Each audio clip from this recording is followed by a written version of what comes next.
Let's read Mr. Putter and Tabby Pour the Tea. Chapter 1. Mr. Putter. Before he got his fine cat Tabby, Mr. Putter lived all alone. In the mornings he had no one to share his English muffins. In the afternoons he had no one to share his tea. And in the evenings there was no one Mr. Putter could tell his stories to. And he had the most wonderful stories to tell. All day long, as Mr. Putter clipped his roses and fed his tulips and watered his trees, Mr. Putter wished for some company. He had warm muffins to eat, he had good tea to pour, and he had wonderful stories to tell. Mr. Putter was tired of living alone. Mr. Putter wanted a cat. Chapter 2.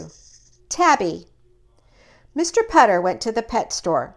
"Do you have cats?" he asked the pet store lady. "We have 14, she said. Mr. Putter was delighted, but when he looked into the cage, he was not. "These are kittens," he said. "I was hoping for a cat." "Oh, no one wants cats, sir," said the pet store lady. "They are not cute. They are not peppy." Mr. Putter himself had not been cute and peppy for a very long time.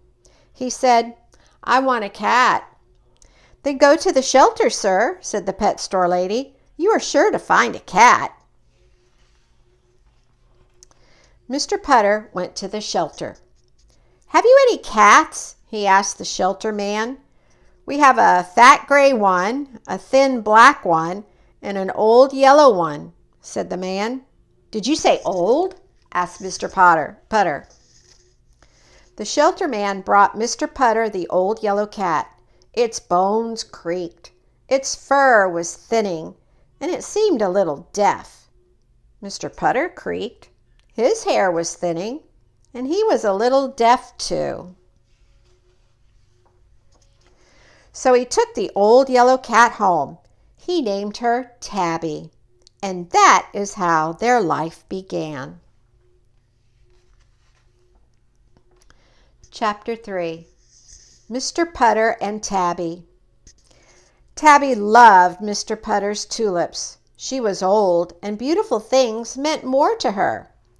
She would rub past all the yellow tulips. Then she would roll past all the red tulips. Then she would take her bath among all the pink tulips. Mr. Putter clipped roses while Tabby bathed. In the mornings, Mr. Putter and Tabby liked to share an English muffin. Mr. Putter ate his with jam. Tabby ate hers with cream cheese. In the afternoons, Mr. Putter and Tabby liked to share tea. Mr. Putter took his with sugar. Tabby took hers with cream. And in the evenings, they sat by the window, and Mr. Putter told stories. He told the most wonderful stories. Each story made Tabby purr. On summer days, they warmed their old bones together in the sun. On fall days, they took long walks through the trees. And on winter days, they turned the opera up very loud. After a while, it seemed as if they had always lived together. Tabby knew just what Mr. Putter was going to do next. Mr. Putter knew just where Tabby was going to sleep next.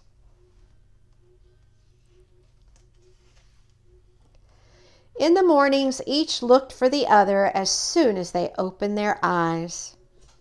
And at night, each looked for the other as their eyes were closing. Mr. Putter could not remember life without Tabby. Tabby could not remember life without Mr. Putter.